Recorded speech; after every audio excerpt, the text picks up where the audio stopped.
Welcome to Gardening Utah. I'm your host, Jana Francis. And has it not been an absolutely beautiful spring here in Utah? This April, oh my goodness, this has been such a beautiful month. And I'm telling you, I am loving so much all of the crab apples, both pink and white, and all of the red bud trees in bloom right now. And oh my gosh, there's just so many beautiful trees in bloom and flowers in bloom. My iris just poked out of the ground for the first time this year, and I'm so excited to see those blooms. It's just the start of a beautiful season. And as I mentioned on last week's show, be very careful about planting times because the weather can be very tricky at this time, where it seems like the 10-day forecast is just on the up and up, and we're not going to have any cold nights that can damage some of our newly planted annuals or warm season vegetables. I'm just going to plead with you that unless you have a greenhouse or a wall of water or a hoop house or something else to protect those warm season vegetables, it is best if you do not put them in the ground just yet. Let's wait around Mother's Day and really look at the forecast around then, because again, even last year we had a frost, I believe it was sometime in late May. So it was really a stunner and put a lot of us up into shock. And that's a month from now, if you can think of it that way. So we just have to be careful. And I would hate to have you plant your garden and your vegetables or your beautiful annuals and have a huge disappointment. So anyway, that's my little tip of the day. But what it is the perfect time for is to start really thinking about how to bring even more color and more texture and more beauty into our landscapes, whether you have an established landscape or you're working with something new. And today I am joined by my good friend and fellow plant buddy, Cynthia Bee. Now, Cynthia is the Sustainable Landscapes Expert for Slow the Flow, which is Utah's statewide water conservation campaign. She holds a bachelor's degree in landscape architecture, and she has taught, I'm not exaggerating, tens of thousands of Utahns how to landscape like we actually live here. And we had such a fun conversation. The first thing you're going to hear about is the Utah Plant Selector, and she's about to tell you all about that. We're also going to learn about resources and incentives from the state of Utah so that when you can do any improvements in your yard to make them more water-wise, and some are extremely simple, she is going to tell you how you can save money and where to go to look up what those incentives are. We're also going to talk about the landscape demonstration projects. There are some openings, I believe, in Sandy and Harriman, where if you want to apply to have your yard sort of made over by the Slow the Flow campaign and all of the experts they've brought in to create like the perfect landscape for Utah, we go over where you can go to apply and what type of yard you need and what situation your landscape and home needs to be in order to see if you can't be the one selected, honestly. How cool would that be? Now, Cynthia's been on the show in the past. I believe we have at least 2 other episodes that we've talked about before, but she is in a new position with the state of Utah, so it's fun to hear about that. And ultimately, we're 2 plant friends totally geeking out over blooms and plants, and you're going to learn a lot of ways that you can make your garden not just gorgeous, but sustainable too. So again, whether you are planning something entirely new or you're just looking for a few new ideas to refresh up your space, this episode is packed with inspiration from 2 garden geek friends and some very practical tips. So let's dive in with Cynthia right now. Well, Cynthia, thanks so much for being on the show. Thank you so much. I'm so excited that you're recording again. I know. It used to be to where we would record and I'd see you across the screen, but then we became friends and I saw you more in real life. And now That's we're true. behind the screen again. So it's fun to have you here. And most important business first, I need to tell you about a shipment I got today. Oh boy. I got my bare root David Austin's. Oh, So I'm literally sitting here like, okay, I'm gonna have to soak them tonight so that I can, the tricky thing is I'm like, I need to get them in soon, but it's gonna get super cold. Oh, I in the next know. 2 days. So now I'm like, do I wait until the cold snap on Monday? I don't know. Ugh, these are the hard decisions every gardener makes in the spring. I actually put some bare root in last weekend. It was Yeah. an order I placed 2 years ago, and I finally got the last of it. So, Which ones did yeah. you get? Oh, girl, I got the florist roses, chiffon, unforgettable, cappuccino. Oh, Yeah. And the ones that I got previously have overwintered fine because that's the thing. When you don't order from the standard companies, there's less of a guarantee. And of course, the longer you garden, the more you want to turn over the weird rocks. So, yeah, that's what I. I've gotten some really fun Notting Hill and Oh, just some really cool. I love the roses when they get the little green inflorescence in the center.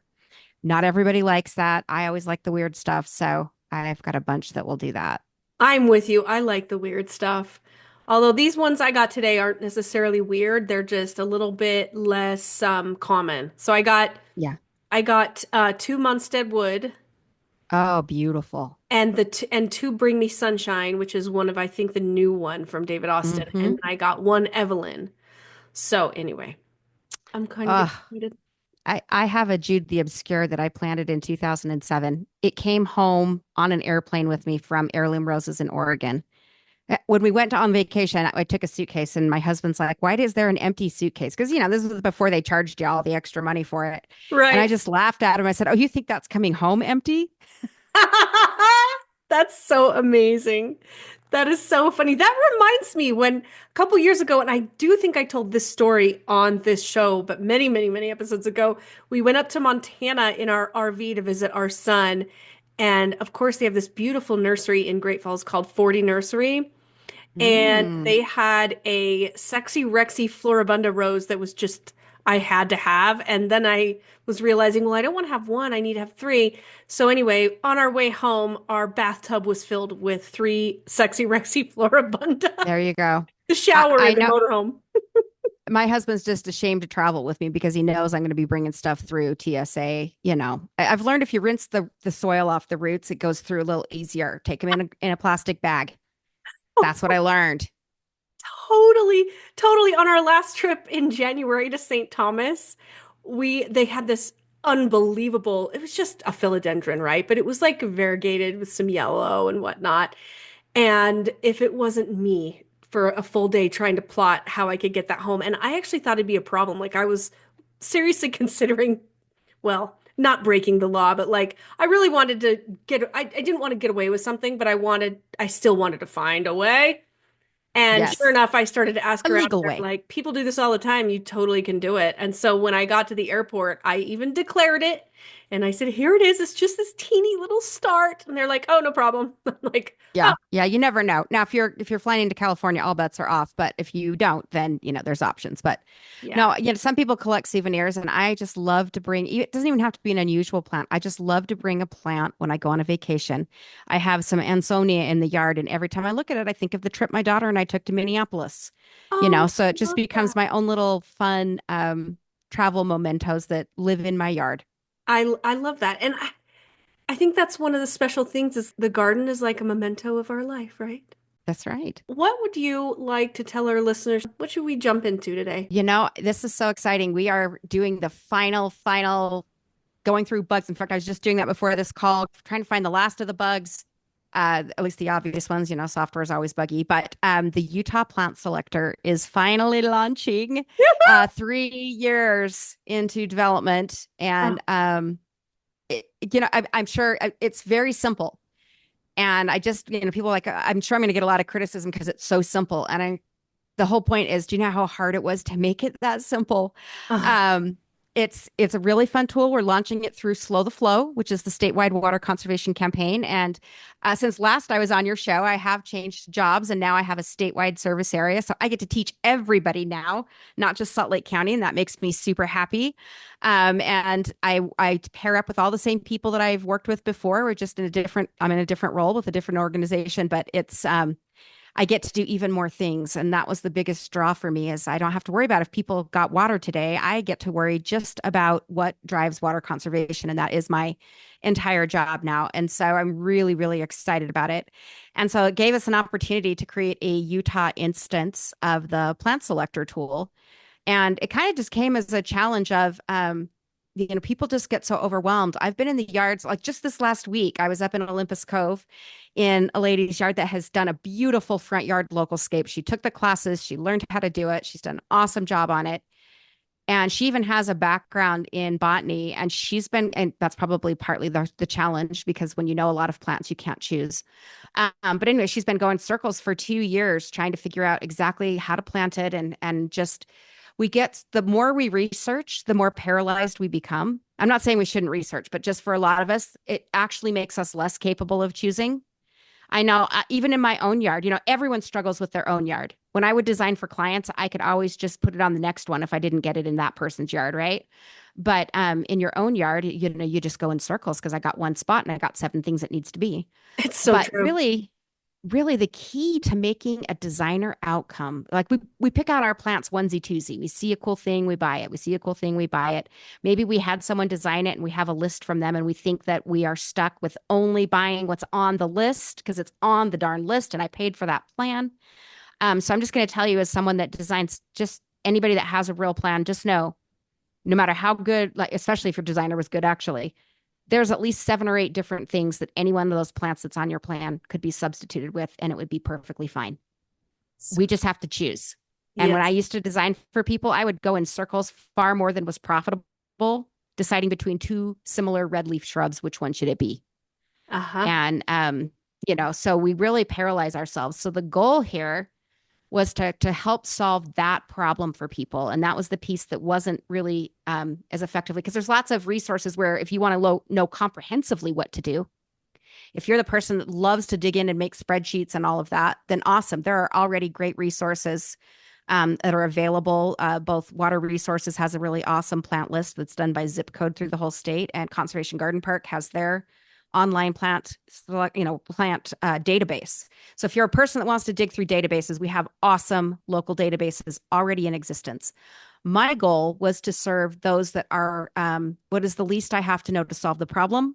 I know what I like when I see it, and then they'll want someone like me to build in all the detail. So that's what the plant selector does. So you don't have to think about all the different things. You go into the tool, you put in your zip code, and it pops you up a bunch of pre-designed designer combos. Oh, And then you can click on any of the combos that you like. Are you looking at it? UtahPlantSelector.com, or you can get to I it through should. slowtheflow.org. But yeah, as you go through and you can just see it. So if you see a combo, oh, there's a spring one that I like, you click it, then the real fun starts because that's where you can start mixing and matching. And so our goal here, I call it guided choice. I find that people are able to be most effective, to still show their true selves and what their style looks like if you can help guide that a little bit. And so with the plant selector tool, there are 3 traits that we're looking for when we're making these combinations. And that's bloom, texture, and foliage. And most people just look for bloom. And so no matter how often you try to put those different blooms in, you're always going to have the bulk of the visuals, a medium green leaf. And that creates a green jungle effect. And so what makes each plant look good is how it contrasts with its neighbor. And we contrast through texture, which is leaf shape. So that can be fuzzy leaves or like grass-like strappy leaves or tiny leaves or huge leaves, and also foliage color. So the gray leaves, golden, burgundy, all the different things. And when you pair those together, that bloom, texture, foliage together, that's where you really get the powerful partners. And because they look distinctive against each other, even when you pack a lot of plants in, as you and I are known to do, Yes. um, they still stand out against each other. And so you get this organized beauty rather than a green jungle looking mess with the exact same number of plants. And that's just something that, we're not typically trained to look for, but that foliage is going to give us contrast all season, even as the blooms come and go. Now, that said, to even be in the plant selector isn't about all the plants that you could possibly have. That's what the database is for. The plant selector is taking it down to lowest common denominator. So in order to even be in the tool, first it has to be a good plant for Utah. So just know that there's nothing in there that isn't a workable plant for our area. That's baseline. Yep. But it also has to, on that bloom category, it has to bloom for a minimum of 6 weeks and generally longer. So our goal here is to get the foundational framework plants that you build a yard around to be those combinations. And then if 40 to 60% of your plants are those combinations, you can fill in with whatever you want and you won't screw up the design. Wow. So you have these long workhorse plants that's ensuring that, so if you do your all season, and then you have your early spring, summer, fall, you can do, everyone can break that down differently. It depends on how much space you have in your yard. Um, but that's generally the idea. And as long as you do all of that, then you end up with, with that really interesting nonstop bloom. And what's so fun is there's about 80 total plants in the tool. And yet we're all going to mix and match differently. So there's going to be like, if let's say everyone in a neighborhood did this, if we buy like a plan through an existing system, we're all installing the same plan. We all have the same look. In this case, what it does is it allows you to mix and match. So technically, we still have the same number of plants available, but we're all mixing and matching differently. So you'll see those same plants repeated in neighborhoods that gives us that continuity, but Uh-huh. everybody still has their own look and their own style that's expressed. And so it's just kind of that. And so on the front end, we're making it easier for homeowners to choose. And jokingly, we call it Tinder for plants because you get to swipe right. Um, so yeah, you can find yourself a hot date on there within the plant world. But so that's just kind of the idea of it. We want to make it easier for people. And then on the front end, it's solving problems for people. But what you won't see, and we'll tell this audience, because if you're listening to this podcast, you'll care about this piece. So my job is to help with the landscape transition that Utah has to make. And I'm one of many people that do that, but now I'm taking kind of a lead role in that through Slow the Flow. And if you look statewide, we have several 100 million square feet of lawn that need to convert to water-wise something else.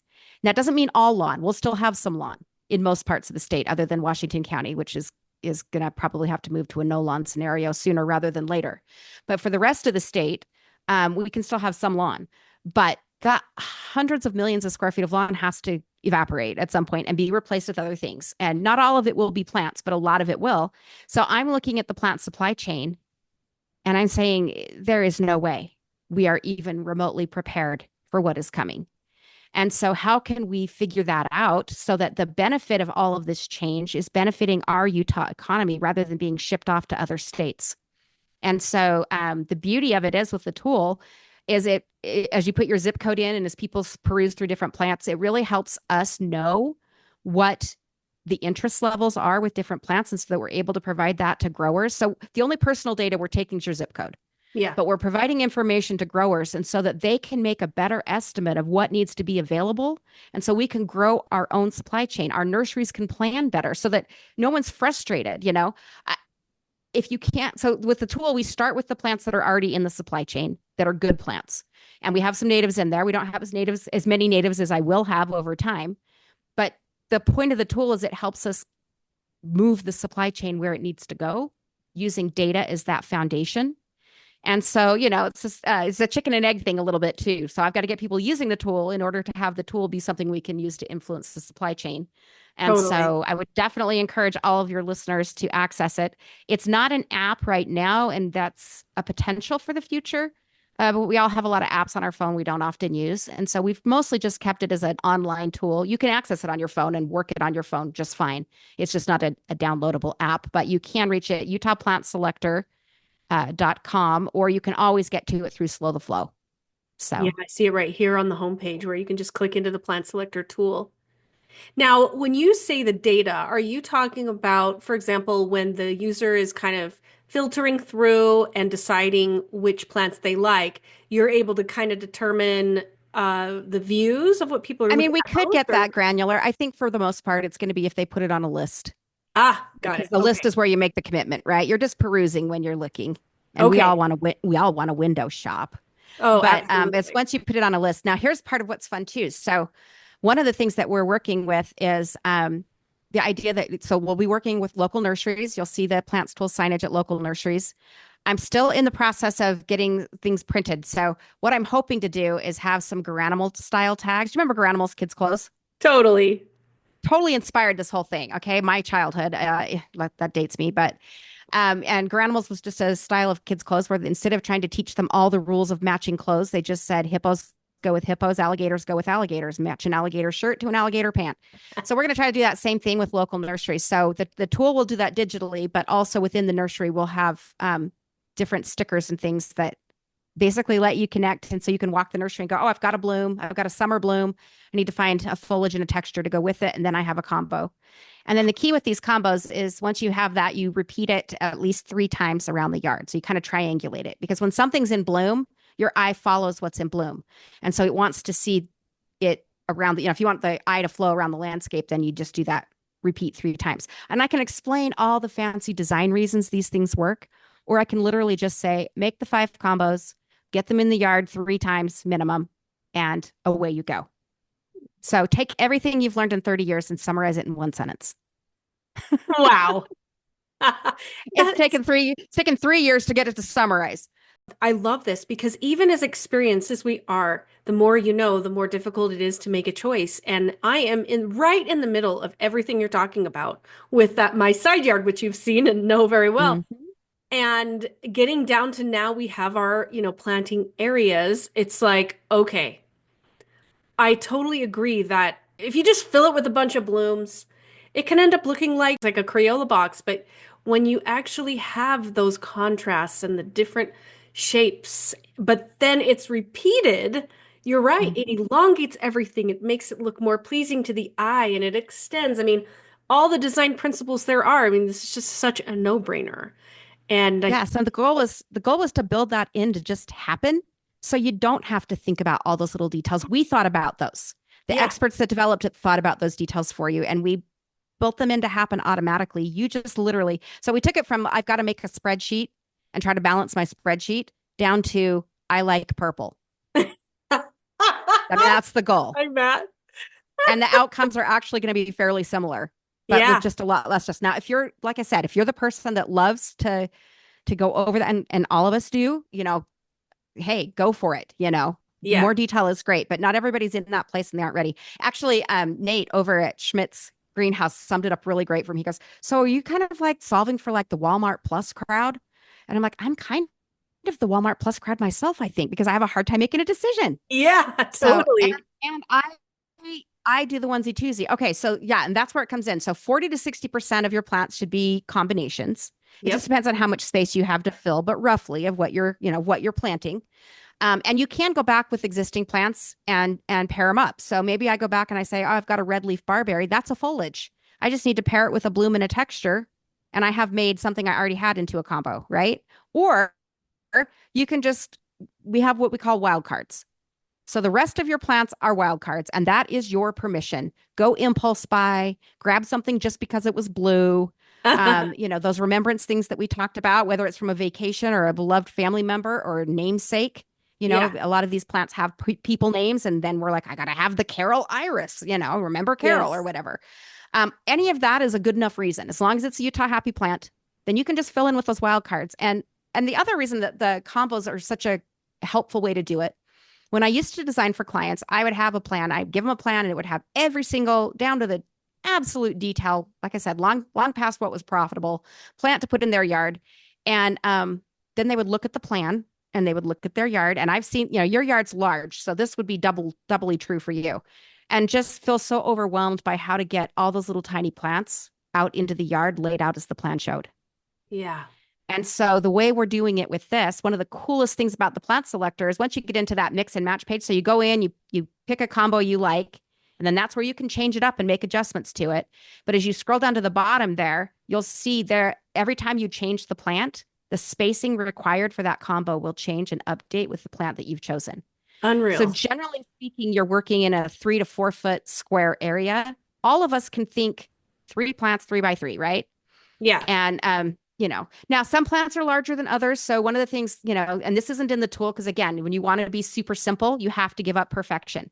So just so you know, the way I do it is with the combo, with the 3 different plants, I try to make them roughly take about the same amount of area. So if I have something that's going to spread to 2 feet, and then I'm pairing it with something that's going to spread to 1 feet, I might add, I might do 2 or 3 of something to make it visually the same weight. Again, that's something people that listen to a podcast like this might care about. It's not something that's in the basic tool. So It's a starting point.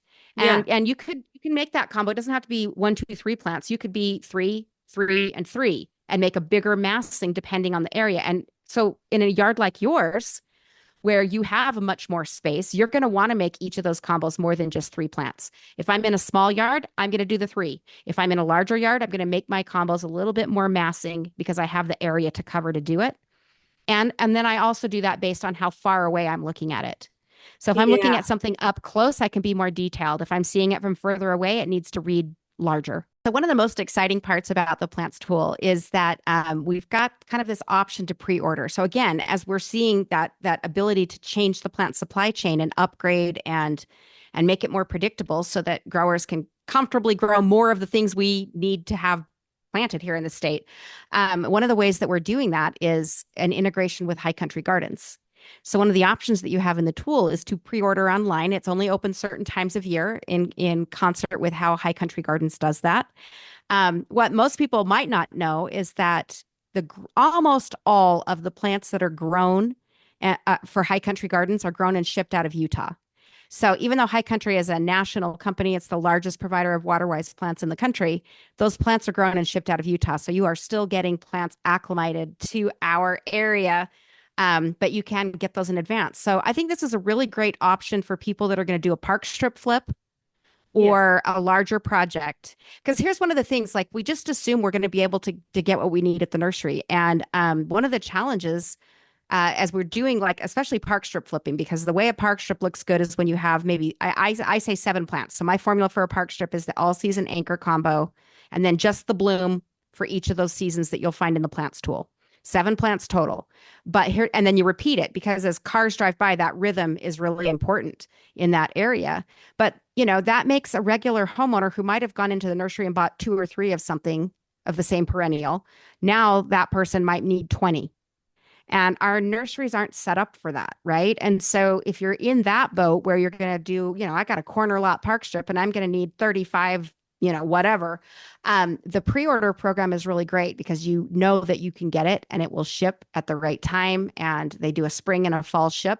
I think the spring ship is now closed, at least the pre-order is, and we will jump in with them this fall and really promote that opportunity to get those plants. So if you were thinking of doing a project, go ahead, get started. The pre-order for fall will open in like June.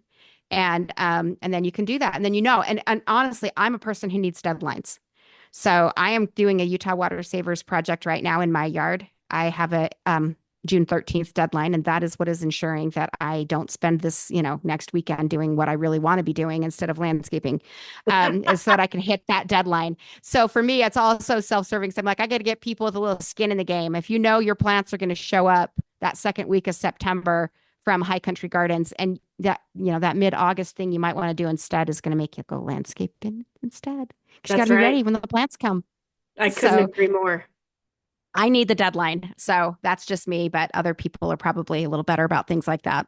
No, I need the deadline as well. Absolutely. We're just so busy. Come on. I know. But that's just to know that your plants are here. You're going to get the plants you need.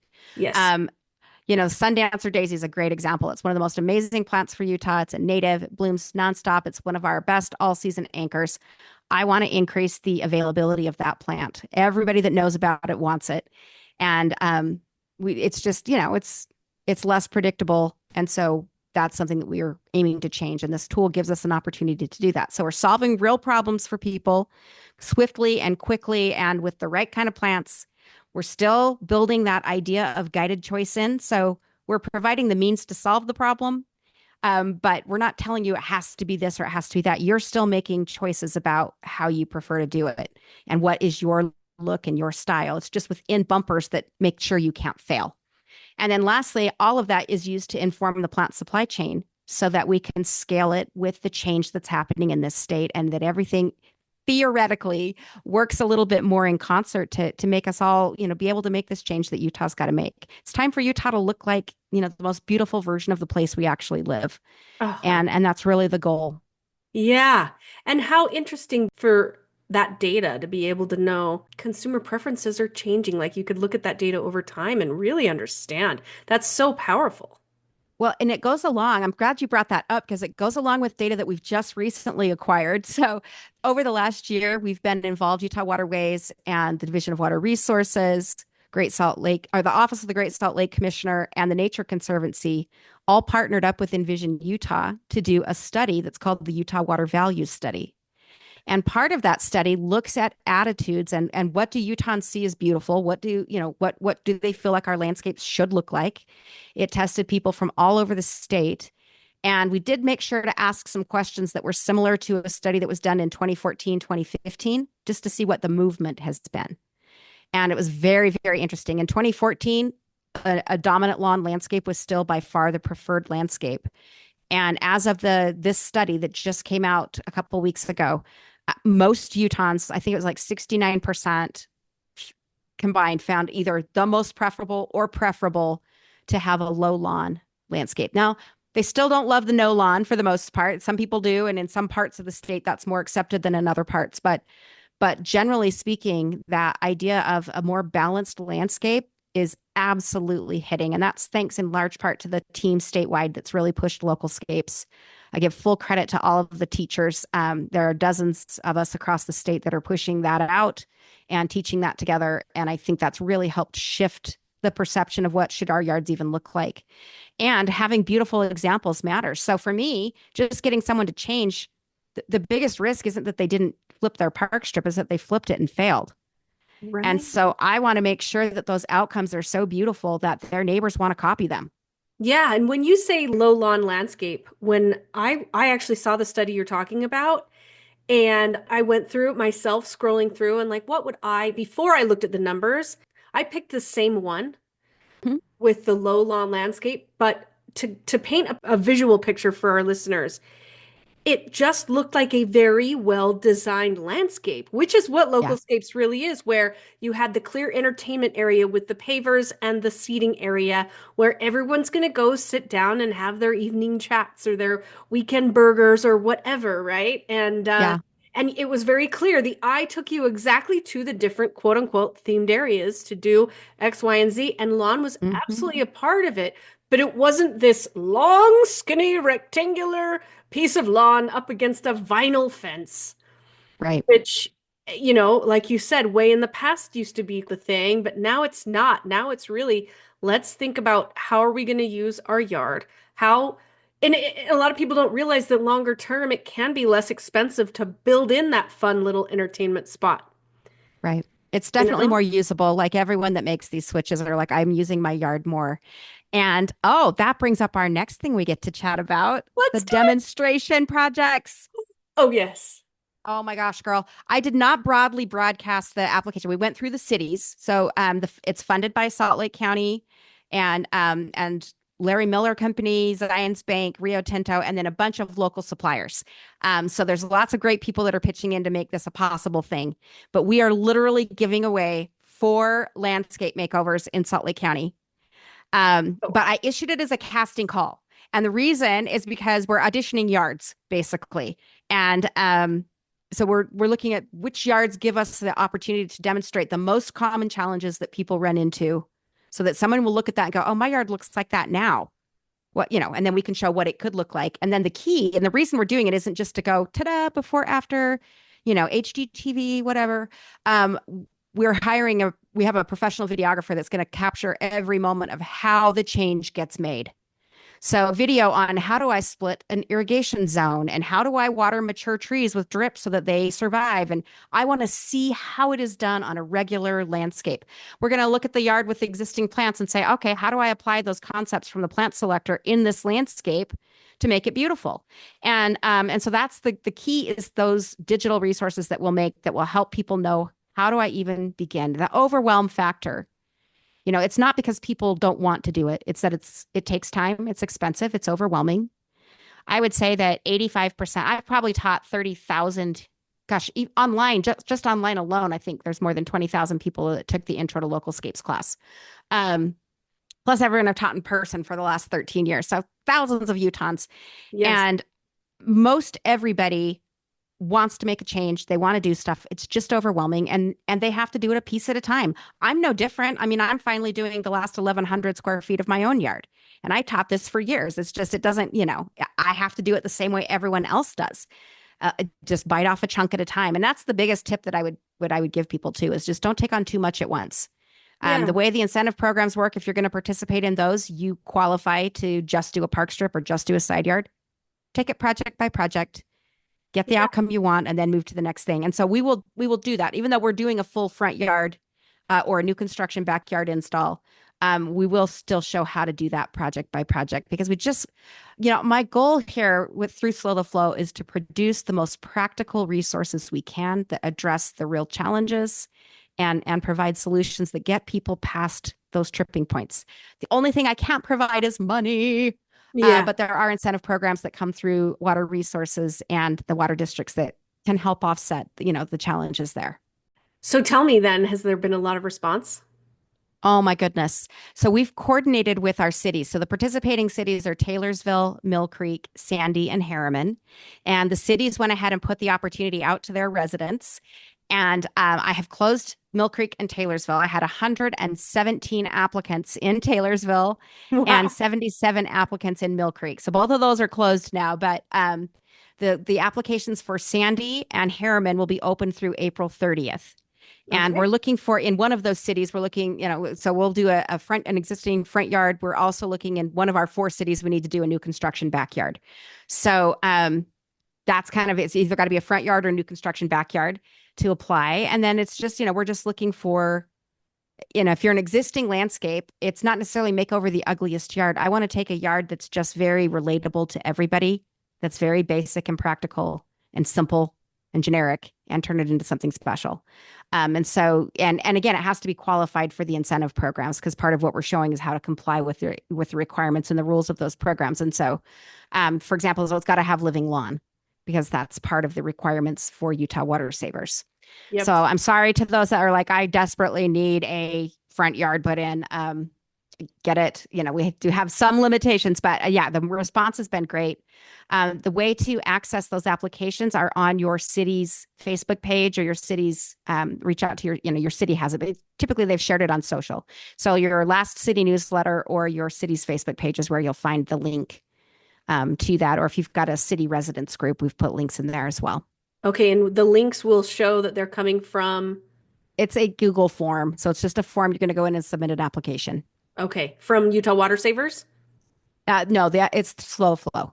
Okay, gotcha. So they'll look for a link that's related to Slow the Flow and what is the name of the particular campaign they should keep an eye out for? So it will just say free water-wise landscape makeover. It just says apply for a free water-wise landscape makeover, and you'll see the Slow the Flow logo.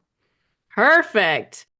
So one of the really exciting things is through a collaborative effort with Utah Division of Water Resources and Utah's water districts and the Utah State Legislature that funded a big percentage of this, the landscape incentive programs are more broadly available than they've ever been before. So the way it stands now is those that want to do like a smart controller upgrade, any homeowner in Utah can get $100 towards a smart controller. And, like my personal favorite smart controller is $125. So that's a no-brainer. Yeah. Even if it's so no matter where you live, no matter any Utah homeowner is qualified for that. We'll talk about where to apply in a second.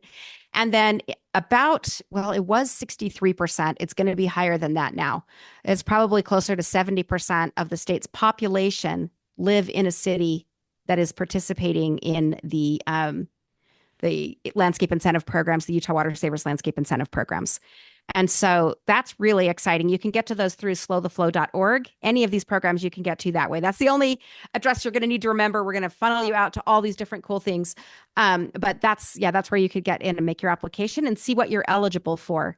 The dollar amount depends on the area of the state because there's different partners. So they'll stack those dollars if there's more people participating in those payouts. And that's why some are a little higher than others. But generally speaking, it's just a great way to offset the cost of your project. And for me, like I already have a lot of existing plants and trees, and I'm already on drip irrigation for all of that. So my project was really simple, and I'm just removing an area of lawn and replacing it with a fire pit with permeable, surfacing. If it were concrete, it wouldn't count for their incentive programs, but because it's a permeable surface, it does. And so, my project's going to cost me very little in that scenario because of what I need to do. And so I'm super excited to get my cash back because then I'm going to buy the fire pit with that. So, Nice. but yeah, that's, and again, I project by project. That's 1,100 square foot area that I'm doing right now on my almost 15,000 square foot lot. So you can, as long as it meets at least a minimum of 200, I believe it's 200 square feet, you can do small projects. And they really encourage you to do that because we don't want people getting overwhelmed and biting off more than they're ready to handle. So one of the ways that I tell people to kind of, with their thinking, how do I chunk this down to a smaller project? Do it by sprinkler zone. So if I would turn on an area, wherever I want to prioritize, right? And then I would see where my sprinkler head coverage is right there and use that to help you break it down into which parts of your project to do at a time so that you're working kind of zone by zone, and that'll make that easier. You might have to include two zones because maybe you have two zones of irrigation on lawn and you're going to switch an area out to plantings that'll have drip. So you'll need one of those zones for your drip and the other zone for the lawn. So anyway, there's all kinds of classes that get into that kind of detail. But the point is simply, this is a great year to do it. If you're in northern Utah, our Washington County people, just hold on for dear life down there. It's a Yeah. scary, scary water year down there, and it's really important to conserve. Yes. One of the challenges is that the best time to make landscape changes is a good water year because all the plants need additional water to get established. And so changing out in a drought, mostly in a drought, we just want you to conserve. But in a year like this is where we make progress so that when that drought year comes, which we all know is inevitable, we're prepared, we're ready, our landscapes are resilient, and they can handle it. Yeah. I feel like we could talk about that for a full episode, just that alone. We Um, absolutely will. you talked about your specific project and the difference between concrete and a permeable surface. Yeah. What are the candidates for a permeable surface? So I'm using kind of the flagstone chip or chat, Yep. decomposed granite. That's a material we'll demonstrate on the demonstration projects too, because it's a very homeowner friendly, budget friendly surface that properly installed can be ADA accessible. So it's not like gravel that's going to shift under your feet. It can be compacted and because of all the fines that are in it, it holds together really tightly. And it's something that regular people can do without totally destroying their budget. And you don't need a ton of skills to do it correctly. You just got to rent a plate compactor from, the big box store. We want to show people really cost effective ways to make these changes. And you don't have to spend huge dollars to get great outputs. I'm so glad that you said ADA accessible, and here's why. With my specific project, I've got, so many different pathways that I'm doing in my yard Hmm. to break up certain areas. And originally the plan before all of, was, oh, well, we'll just do like little sidewalk situations and whatever. And that, of course, has changed completely to we did road base and then gravel. And now we haven't put the chat in yet, but we are going to be soon. We just finished compacting in the road base. Nice. Well, and And that's a good thing too to save a little bit of money because you can put road base down for the first 2 inches of your gravel material and compact it down, and then put the more expensive pretty rock on top of it, so that yes. you're buying 2 inches of pretty rock rather than 4 inches, and you can cut that cost down substantially by doing that. It's a good little side trick. Okay, yeah, well, good. I'm glad we did it right then, because that's what we're doing. And No, you're supposed to say I meant to do it that way. That was totally by design. well, it kind of was, but yeah. So now we're going to be getting the chat as soon as we're done with one little project in the back, which is the chicken coop shed situation. But one of the reasons why I wanted the path situation was for my best friend's daughter who is in a wheelchair. And I Hmm. have been stressed out that maybe the chat won't work with the wheelchair wheels. But Yeah. if you think it is, then I mean, It will. It's just in how you lay it. So you're going to want to do a thin layer and compact and water it down. So thin layer, like 1/2 inch, water it, run the compactor over it. The next 1/2 inch, water it, yeah. spray it down, mist it down so that anyway, so that will help tighten it up. There's also, and I have never used it, so I cannot vouch for it, but there is a binder material that you can get. I know Staker Parsons Landscape Center has it. There's a binder material that you can get that helps solidify that a little bit more. So since you're doing so much path work, maybe in like a back corner, try the binder out and see if I'm you so like glad you it. said that. Yeah, because I know that. Or if you got a slope in that area where you've got a little bit of slope, maybe you use the binder just in that area and don't worry about it elsewhere. Okay, got it. Okay. That's such a good point because when I got my initial delivery of the road base, I got it from Biograss and the delivery man looked around. And he goes, "Is this the size of your project?" And I said, "Yeah." And he said, "Well, what do you put on top of the road base?" I said, "Well, these are going to be chat pathways." And he said, "That's going to be great, but what about dogs?"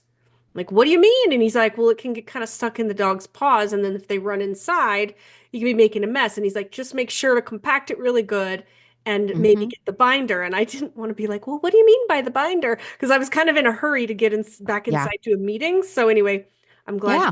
I'm glad you Yeah. mentioned it. Compact it really well and yeah, try it with the binder. Well, like I said, I haven't done the binder, so I can't personally vouch for it. That's why I would tell anyone to try a test piece, you know. Yeah. So same thing we talked about with plants. Like if you're not sure about something, just buy one.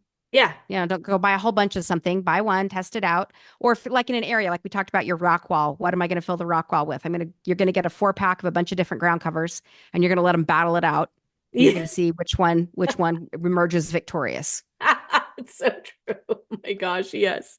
I will try the binder and I will let you know how it works. I know the exact perfect spot to do it, so I'll be the guinea pig and I'll keep you informed. We Excellent. we ended up buying a compactor because the project's so big.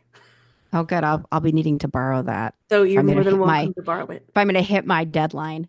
Yeah, no, you can borrow. I'm serious because we did buy it just because we just knew we needed to just have it handy all summer so we could do it Yeah. when we got the deliveries instead of, oh, we got to rent. So Yeah.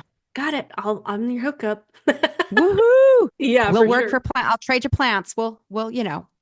do what we'll do what garden people do, you That's know. right. Actually, that's been so much fun. I have different garden tools that I've lent, you know, that are like obscure tools that you Yeah. only need when you need it. And it's been so fun to like lend that out to different people because I'm like, you don't need to go buy this $150 trenching spade. I've got it. Come borrow it, you know. Yeah. But I Yeah, love that about totally. gardeners. Like they're so generous, right? Everybody always shares with each other and giving away excess plants and all of the good things. So I it's know. just a great community to be involved with. I know. Garden people are literally the best people. I'm serious. Question about the landscape demonstration projects. Yeah. So when people apply, how long are they going to be working on that and when would they hear back? In at least as far Yeah. as Sandy and Harriman. Yeah. So I'm trying to get back with our Mill Creek and Taylorsville people. I'm so close to getting it narrowed down. So that within the next week or two. Oh, Um, wow. since the 30th is the deadline, probably by end of May for sure on Sandy and Harriman. The landscapes are going to be installed by Scenic View and Utah Wildflower Company.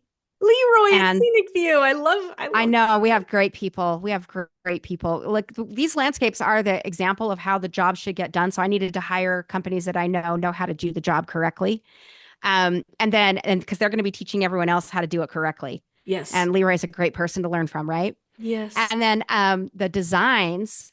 So I, you know, obviously I design, but my skills are dated. I've spent my time teaching. I don't draw beautiful plans like I used to. I design better than ever, but I can't put it on paper the way I did back when I did that frequently. But you know who can do it incredibly is Kristen Hansen with Our Nesting Space, and she is designing all the yards. No. Yeah, seriously, I would have her design my yard in a heartbeat. So we have lots of great designers. These are just the ones that we're working with this year. We hope to make this an annual thing that we get to do this in more parts of the state. So we need everyone to watch the videos and like help it grow. We'll Yes. have like the short how-to videos this year, but the really fun one isn't going to come out till next year. Okay, so work with me on this. Imagine there was a good landscape makeover show.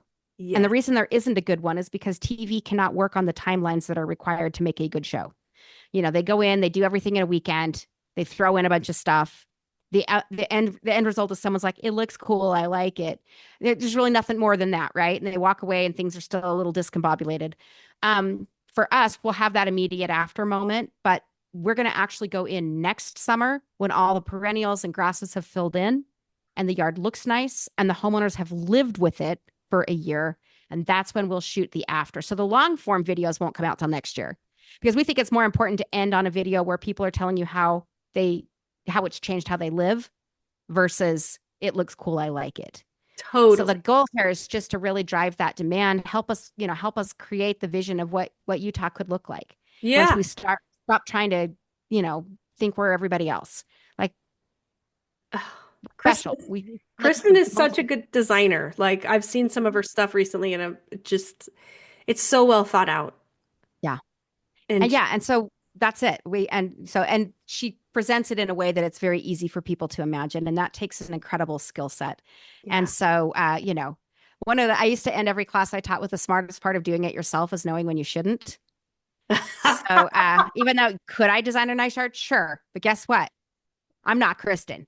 So we're gonna bring the best to the table for this project, Yeah. and lots of great designers and contractors in Utah. And we really hope that this series can kind of catch on and be an annual thing, and that we can spread it around to different parts of the state and see what the ideal landscape looks like all over Utah, and with all different kinds of properties and with lots of different people helping. So Yeah, I'm really excited about this because I think this is something that we can regularly update our listeners on, as far as the progress and when each home is done, and make sure to shout out and show, like, here's where you go to see how they did yeah. this. And I love it. I think it's And really, there'll be lots of there'll be activities that go on around it too. So follow Slow the Flow on social media if you're not already. We're just gearing up for the season, but if you follow us there, that's where you'll see where all the different things are. But we're talking about a live stream with the contractor where people can call in and ask a contractor questions, and he's standing in a landscape where he can go and explain it to you.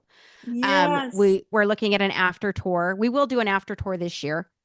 Um, of each of those landscapes, we'll get an after. I don't know if we'll schedule them separately or together. All of that's still in the works, but we do want to make sure that there is a way to see those yards, and yeah, and so it'll just be an interesting time for people to kind of learn and grow, and definitely follow along, because even those that submitted that we can't award, they still are qualified to get those incentives. And we'll be doing all kinds of special bonus content where we give some ideas away or different things like that that help people solve the real problems and really tackle those challenges. And that's really the direction. The theme for the Slow the Flow campaign this year is designed for Utah. And so we really want to lay out, what does that mean? What does that look like? How are people achieving this? And we really want to show the good work that everyone out there is doing that is literally transforming the visual fabric of our entire state. A mic drop. Serious mic drop. Well, yeah, I always say we can teach people how to get it. I can't make them want it. What makes them Yeah, want it is when they see the success of other people. totally. When we have a beautifully flipped park strip in somebody's neighborhood, all their neighbors end up flipping their park strip. If it just goes to gravel, it doesn't have any impact, That's other right. than it starts getting weedy and ugly, and then people get mad about it. Yep. But when it flips to a pretty water-wise design, what we see is these neighborhoods start transforming. And then once I've done the park strip, I learn how to manage that and how to do it differently. And when I'm ready, now I can do a side yard, or maybe I can shrink my lawn, or, people will naturally start moving that direction once they feel confident that they know what they're doing. And so that's another reason we encourage people to take on a small project to start, because that gives you that skills upgrade that you need, to feel ready to do more. We just don't want people to be overwhelmed, and a little bit of progress is better than none. And so that's what we would love to see people do. Cynthia, I know I said this the last time you were on the show at the very end, but gosh darn it, the state of Utah's lucky to have you. Oh, thank you so much. I am just so privileged to be able to serve people, and to just, the greatest part of my job is I get to give away the best of what I know for free. Like, Jeez. I'm paid to give it away for free. And so I don't have to worry about making a living at it. I mean, I am making a living at it, but you know what I mean? Like, I don't have Yeah. to worry about billing clients and all of that. I can Yeah. just get to just share the best of what I know, and share the best of what other people are doing. And it just, oh, it's so great. Well, I it's love it. inspiring and it's thoughtful and it's water wise and it makes sense. And I love it. I love all of it. So I really appreciate you being on the show. So if people have questions, should they go to Slow the Flow Facebook or Instagram? Yeah. Or yeah, you can even email info@slowtheflow.org. But Amazing. however, whatever your preferred method is, we will find you and see you and respond. Incredible. Well, listeners, we will keep you updated on all the happenings here with the landscape design projects. And don't forget to also check out the Utah Plant Selector at slowtheflow.org.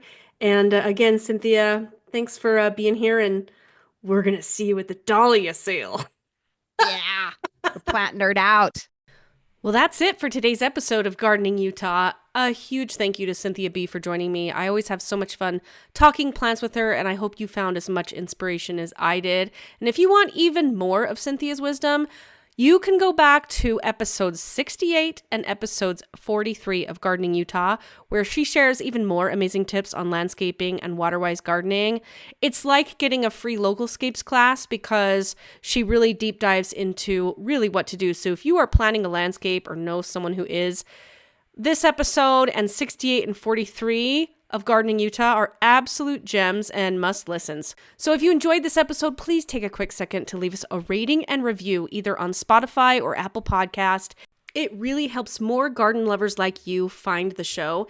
And don't forget, you can follow me on Instagram at Gardening Utah. And if you know a friend or neighbor who is dreaming of a beautiful, sustainable yard and they've got a lot of work to do, just go to the bottom of this episode as you're listening to it now and hit the share button and send them a link over text to listen to this show. I'm sure they'll thank you for it, and let's keep spreading the plant love. Thanks again for listening to Gardening Utah, and as I always say, grow big or go home.